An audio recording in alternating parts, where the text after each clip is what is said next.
Olá a todos que nos assistem, eu sou o Lucas. E eu sou Marcelo, e somos estudantes da graduação em Direito pela FMG. Hoje, juntos, iremos abordar neste vídeo a suspensão da exigibilidade do crédito tributário, dando enfoque nos institutos do depósito, das reclamações e dos recursos. Isso mesmo. Então vamos lá. Inicialmente, partiremos da linha do tempo do direito tributário, composta pela hipótese de incidência, fato gerador, obrigação tributária, lançamento, crédito tributário, dívida ativa e execução fiscal. Para abordarmos o tema proposto, gostaríamos de dar um enfoque na etapa intermediária existente entre o crédito tributário e a dívida ativa, na qual se destaca a certidão de inscrição em dívida ativa. Sim, pois é a partir desse documento que o fisco poderá exigir do sujeito passivo da obrigação, no caso representado pelo César, sua cobrança por meio da execução fiscal. Afinal, a exigibilidade do crédito tributário consiste no direito do fisco em postular o objeto da obrigação, o que só ocorre após o lançamento, ato administrativo de aplicação da lei, conforme prega o artigo 142 do CTN, e a constituição do crédito. E é exatamente aí que se inserem determinadas situações nas quais, mesmo tendo havido o lançamento do tributo e a consequente constituição do crédito tributário, o fisco não poderá dar prosseguimento à linha do tempo anteriormente mencionada. Diante disso, o fisco estará impedido de exigir o cumprimento da obrigação tributária, pois incidirão as causas suspensivas da exigibilidade do crédito tributário. Em termos mais práticos, em que será que isso explicaria diretamente na vida de César? Ao ocorrer a suspensão, poderá o contribuinte, no caso César, retirar certidões fiscais para a realização dos negócios jurídicos, até mesmo participar de processos licitatórios, obtendo a CND, certidão negativa de débito, ou a certidão positiva, com efeitos de negativa, possibilidade prevista no artigo 206 do CTN. Vale também destacar que, mesmo nessas situações, o crédito ainda é devido. O que é suspenso é apenas a sua exigibilidade, que evita o prosseguimento da execução fiscal. Logo, poderá haver o lançamento, mas enquanto houver a causa suspensiva, não poderá haver exigência de pagamento, a inscrição na dívida ativa e muito menos a execução da quantia. Isso porque a suspensão alcança qualquer ato de cobrança administrativo ou judicial. De acordo com o artigo 141 do CTN, pode-se aferir que as eventuais hipóteses que tenham o condão de obstar a exigibilidade do crédito tributário se encontram no próprio Código, constituindo o rol taxativo, números clausos, conforme se verifica em seu artigo 151.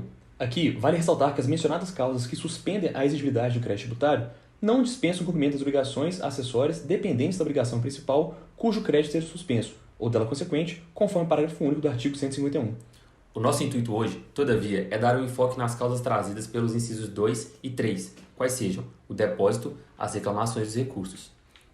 E isso não quer dizer que sejam mais importantes ou relevantes que as situações compreendidas nos outros incisos, mas representam uma escolha didática nossa. Pois bem, em primeiro lugar, é importante diferenciarmos os dois tipos de depósito. O depósito do montante devido pode ser administrativo ou judicial, sendo que, enquanto este pode ser realizado voluntariamente pelo devedor ou por ordem judicial, aquele será sempre voluntário, de modo que não é cabível a exigência de depósito judicial em processos administrativos. Você pode estar se perguntando, por que o contribuinte realizaria voluntariamente o depósito do montante que ele próprio não considera devido? Ao realizar o depósito voluntariamente, conforme aponta Sacha Calmon, o devedor tem alguns objetivos. Mas fique atento, para a suspensão da exigibilidade do crédito tributário, é necessário que o depósito seja feito integral e em dinheiro, conforme entendimento simulado pelo STJ na súmula 112, não podendo, também, ser substituído por seguro-garantia ou da fiança bancária, conforme decidiu o STJ.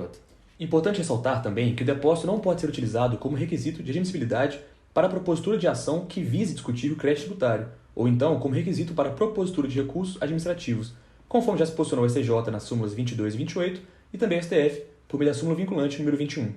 Por fim, ao final do processo, com o provimento judicial que põe fim à relação processual, em caso de decisão favorável ao contribuinte, este levantará o valor depositado corrigido monetariamente. Porém, caso a decisão seja benéfica ao fisco, o montante será convertido em benefício da Fazenda Pública, conforme determinam o CTN e a Lei de Execuções Fiscais. Feitos os esclarecimentos sobre o depósito, vamos então analisar o segundo tipo de causas suspensivas da exigibilidade do crédito tributário, que abordaremos hoje, as reclamações e os recursos administrativos. Conforme aponta o professor Sacha Calmon, a administração pública, por meio do ato jurídico do lançamento, formaliza a existência do crédito tributário em face do contribuinte. Assim, a partir do lançamento do crédito, será iniciado o procedimento administrativo tributário, que consiste em um mecanismo de revisão e de autocontrole feito pela própria administração sobre os atos por ela praticados, visando garantir a legalidade e exatidão do crédito.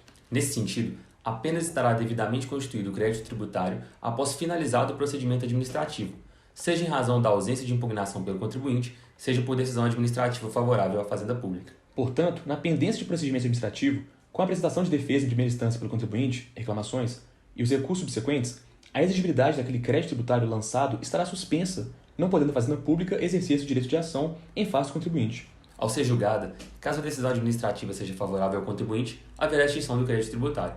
Por outro lado, se for desfavorável, a exigibilidade do crédito será restabelecida, cessando a suspensão em decorrência da discussão administrativa. Importante ressaltar que, para ter o condão de suspender a exigibilidade do crédito tributário, a reclamação deve ter por objeto o questionamento do próprio lançamento, não sendo possível a suspensão quando a reclamação seja proposta contra ato administrativo que determinou a exclusão do contribuinte de parcelamento tributário e, por isso, levou à execução do montante total da dívida pela Fazenda Pública, conforme já decidiu o STJ. Sobre isso, interessante também dizer que, caso a reclamação tenha por objeto o indeferimento de pedidos de compensação de crédito, será admitida a suspensão da exigibilidade, dado que a decisão administrativa questionada teria o condão justamente de extinguir o próprio crédito tributário, estando, portanto, abarcado pelo artigo 151, inciso 3º do CTN, conforme também decidiu o STJ. Esperamos que esse vídeo tenha sido esclarecedor e contribuído para o aprendizado. Nos vemos em breve. Obrigado.